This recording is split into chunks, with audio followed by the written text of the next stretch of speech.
I'm gonna be giving you a real quick garden tour. I had some questions that people were asking, hey man, so you just give garden advice or do you have an actual garden? Well, I got an actual garden. So real quick, let me show you the problems I'm having. These are taro. We call them Suninalulu. I guess they're from Honolulu. We just made it short. They're struggling. I'm watering like crazy, and I can't wait to see my water bill. But they're struggling in the heat. The heat is really intense. Even with the regular watering, they're still having a hard time. And then down here we have our Moon and Stars watermelon. And yes, there is a lot of weeds. You guys will see all the weeds. I'm not weeding because the less exposed ground there is, the less chance of evaporation. And if the weeds die out, then they just become mulch. So no, I haven't been weeding, and you can tell inside the cornfield. Let me see if I can move back a little bit so you get somewhat of an idea here. Yeah, these things are taller than me, but it came at a price. There's a lot of irrigation going on here. If you can see right down there in between the watermelon, that's the continuation of the drip. So you got 3 rows of drip irrigation running down the entire corn patch. And yeah, they're doing pretty good. I did make a mistake, however. I usually don't plant corn around this time of the year, but I thought, what the heck, might as well just try. And here it is. It's doing pretty good. Again, it's coming at a cost because our water bill is just going to be ridiculous. So yeah, they're doing good. I did make a mistake, however. I planted 4 different varieties because we just wanted to try. And these tall ones right here that you see, these are the glass gem corn. They're real tall. All right, right behind it is the bantam corn. And right behind that is the luscious corn. And right behind that is the evergreen corn. So there are rows that go down that way. And that was our mistake, or my mistake. They send out their flowers, which is the pollen. And that's what pollinates all those little ears that are coming out right there. And they send out their what are they called? All right, so let's try that again. So the tassels, which are those things on top, they all come out at different times for each variety. So what happened was this last row of evergreen, luscious, and bantams, they all flowered. Their tassels came out at all different times. So some of them got pollinated, some of them so. I should have done them in blocks. And again, this is, I usually don't plant different varieties. I plant one variety at a time so that it can really get good pollination. But learning experience. We just wanted to try, and we were excited to get these glass gem corns right here, and they're doing really well. I'm very, very impressed with their production. This stalk right here has 1, 2, 3 ears just on one stalk. And again, these are just I don't know, glass gem corn. My wife wanted them because they're ornamental, and they'll make nice Thanksgiving decorations and whatnot. So, and we can pop them for popcorn, so that's a win-win. We all like popcorn here. All right, so moving along, right down here we have our Moon and Stars watermelon again. And if you notice, even their leaves are speckled. That's the one thing that I was kind of worried about. And then I went online and found out that all of the leaves are all speckled with yellow dots. So it's part of their design, I guess. Right next to them we have straight 8 cucumbers. And these guys are going to be growing on this trellis right here next to the corn. And in the meantime, they're also being shaded. And over here on our first grow bed, we have our eggplants. Now, let me step back because kulan massive is there. All right, so that's our one grow bed. Again, we did the whole Hugo culture method. So down here, the bottom layer are all the old betel nut stumps that were cut off. We laid them down row by row, and then we filled it up halfway with clay soil, our regular clay soil that we have here, which is not that great. And then we filled up the remainder, maybe 1/4 of the bed, with good soil, potting soil. So and they all have drip irrigation going through, and these eggplants are just going nuts. Again, the irrigation really helped out, and I hope that when I do harvest all of these things, it just happens at the right time when I get my CUC built. So that way when my wife gets mad, I just say, but the eggplant, right? All right, so moving along, this is our failed bed. So together with the eggplant, we had bush beans all along here lined up, and I thought with the drip irrigation they would do really well. Yeah, I thought wrong. One, bush beans don't like having like really soaked roots. Two, they don't like really hot weather. And three, I didn't pay attention. So we planted that, and that was a fail. What I did in place of the bush beans was we pulled them all out, and I replaced them with patty pan squash. Patty pan squash is it's a nice little white squash that's really tasty when you grill it.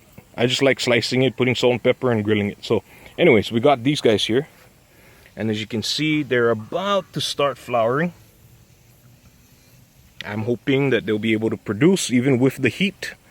It seems like they're struggling, but we'll see.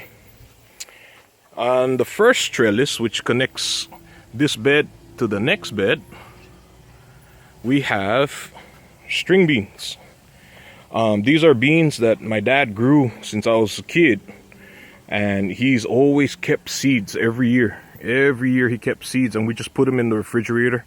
And these seeds go way back to when he was around back in the 90s, early 90s. And they're doing pretty good. They're struggling. I did have to fight off aphids and a few bugs and leaf scale that you can see right there.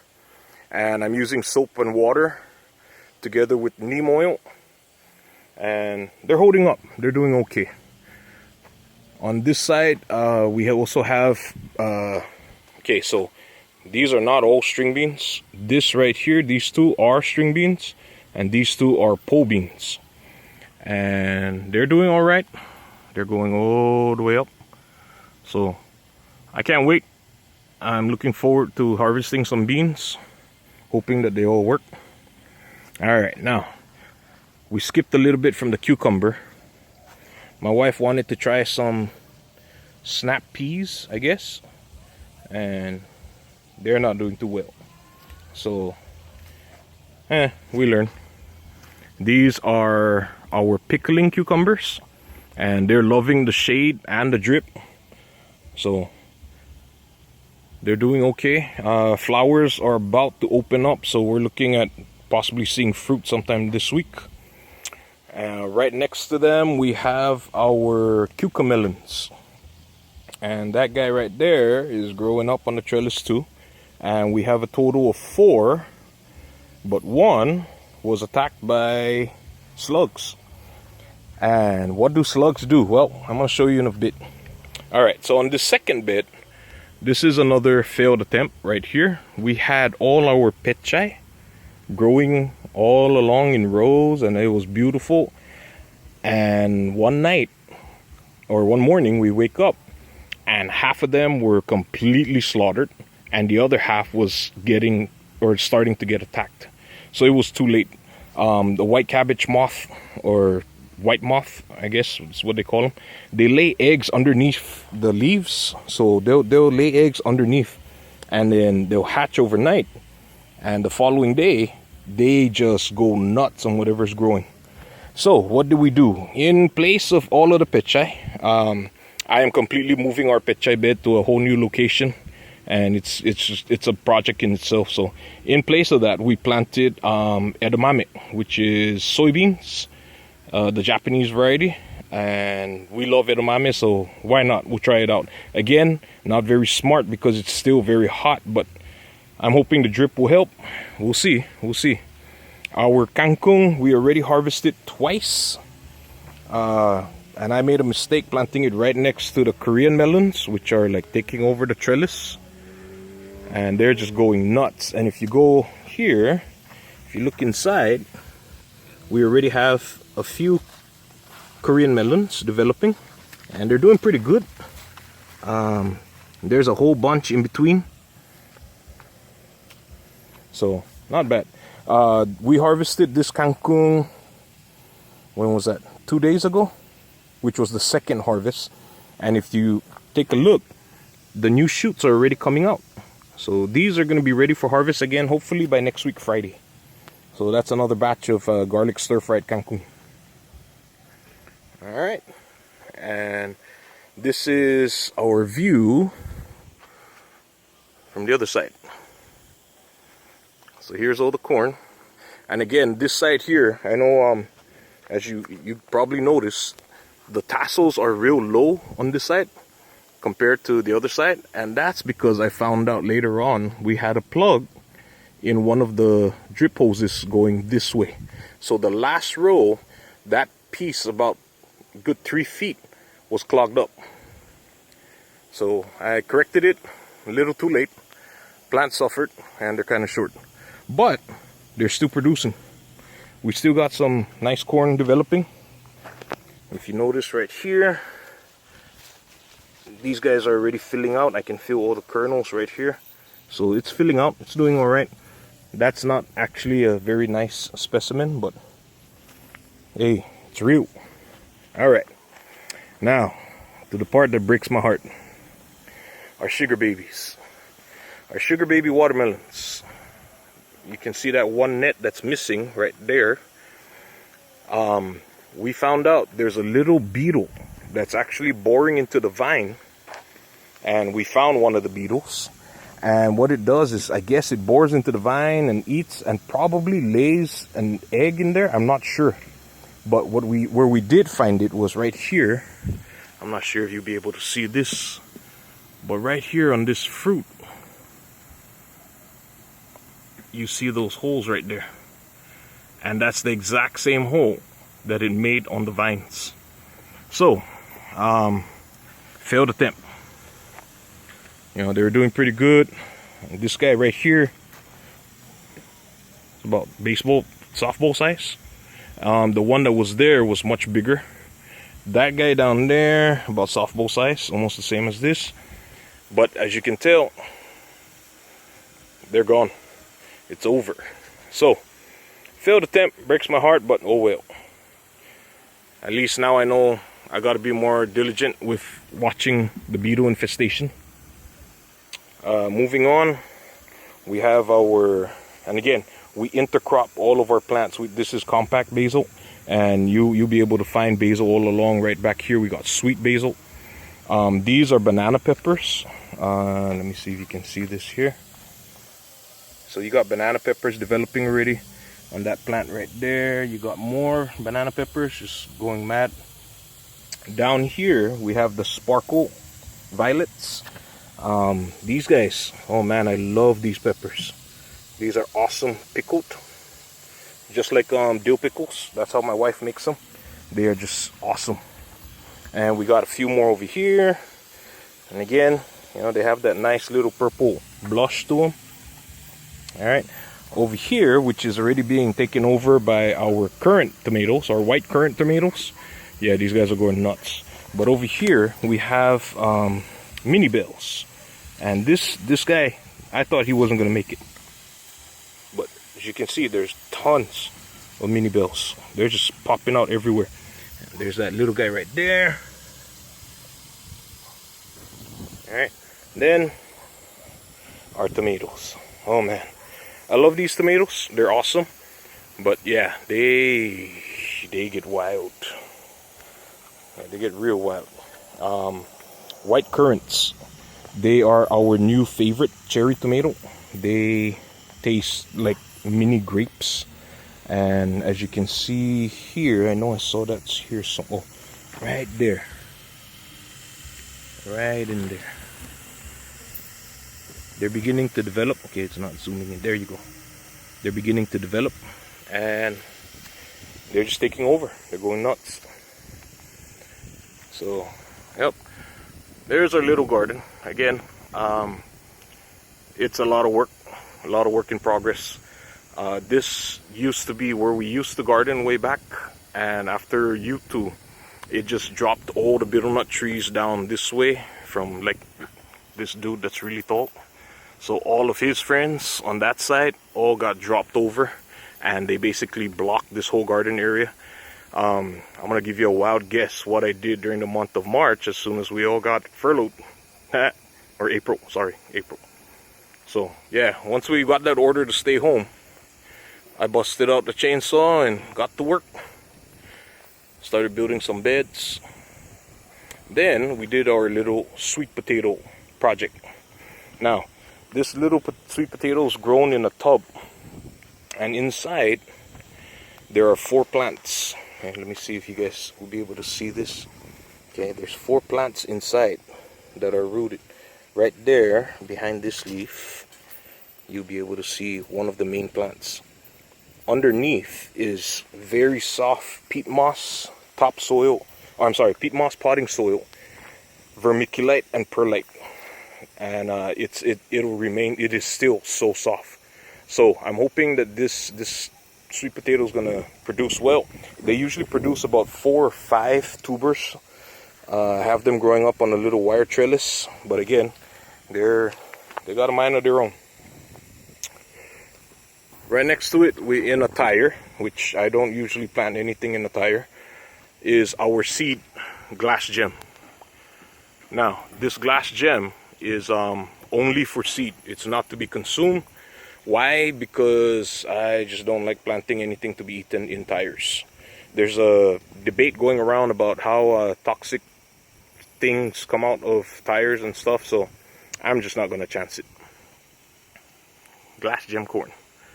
And over here in our little boony section, that's where I have our lettuce. And again, I've never planted lettuce in soil, so this is a first. Over here you have bib lettuce. Here is butter crunch.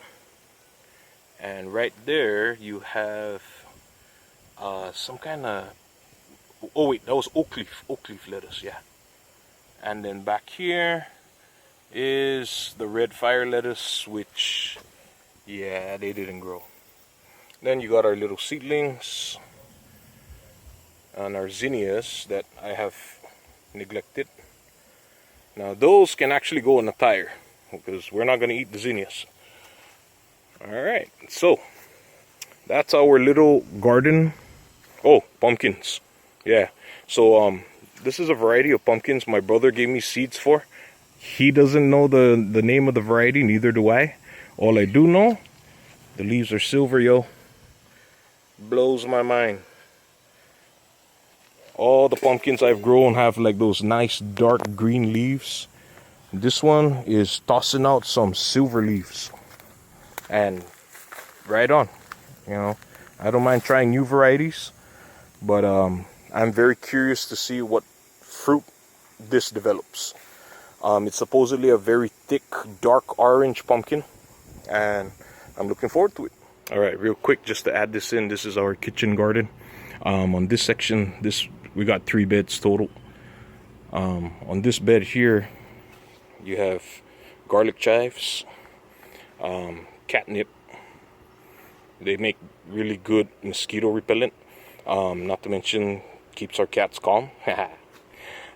Next to it we have marjoram, and I believe oregano. I'm not sure. This is my wife's bed. I just, help. This side here, all dill, because I love dill. Dill makes awesome dill pickles. So we got a whole bunch of dill going on. And right next to it we have compact basil right here, and sweet basil. Oh, sweet basil or loose leaf or loose lettuce leaf basil, something like that. Basil. because we like basil. On the next bed, we have tomatoes and compact basil. Again, we intercrop compact basil on almost every bed we have because of the fact that it helps to deter a lot of pests like aphids. So we have, okay, I'm gonna see if I get this right. Hey Mom, where you at? Need your help. I'm gonna start talking about your garden, and I'm gonna make a mistake here. So what is that? These are witchies. Witchy? Okay, so that's a witchy. Compact basil. Witchy? Yes. Okay, witchy, because we really like witchies. And then you have compact basil. Then you have German Johnson. a German Johnson. And then basil, German Johnson, basil, and a German Johnson. We wanted to try this variety out, German Johnsons, because they're a big yellow tomato with a very slight pink blush on the top part. We're hoping that it's going to be a good slicer, or just a good tomato in general, because like the witchies, these are so versatile. You can use them in almost anything, and they make the most incredible salsa. Just saying. All right, over here you have, oh yeah, and by the way, trellis, because I'm getting tired of using string like that. So over here you have our white currants, and behind it you have red currants. Thank you, Miss Natalie. That was what? 3 bushes. 3 bushes. These are just 3 bushes, and they have just taken over and they're going nuts. But they got lots of tomatoes, yo. And these guys are sweet, very sweet. All right, and then in between we got a little experiment, Frankenstein experiment happening right here. This guy is called a yellow jubilee, kind of like a Dr. Witchy supposedly, but until I get a good fruit, yeah, nothing beats Dr. Witchy's. Next to it we have our sun goats, sun goat tomatoes, which, by the way, just like everybody else, they're suffering. None of the flowers are sticking. The flowers are falling off. As soon as they blossom, they just fall off. We did get lucky with like 1 fruit, and I think here's another little one right here at the end, and that guy is kind of weird shape, so yeah. And we got 4 sun goats here, and again, they're all supported by the string. We just put little tomato clips like these. They just clip onto the string, and they help to support the tomato plant as they grow up. And right next to it on the bottom, banana peppers. We got banana peppers and these Thai peppers, right? Oh, it's kind of dark. Anyways, we got Thai peppers, and these guys are awesome. They produce. They don't care how hot it is. Just keep them watered, and they produce. I'm not a big spicy fan, so that's spicy enough for me. And that's it. Oh yeah, and there's basil in between. Okay, just so that we're clear, there's always basil in between. We always pop basil in between just to make sure. I can't see the basil on this side. I think I need to weed. It's okay. Anyway, so our little garden, our little kitchen garden. And we say kitchen garden because it's right next to our front door, and this goes all into our kitchen most of the time. All right, so that's our kitchen garden, and over there is our big garden. A big garden, kitchen garden, I don't know, separate garden. All right, so until the next video, stay safe, Marianas. Be good. Happy gardening. Have a great week.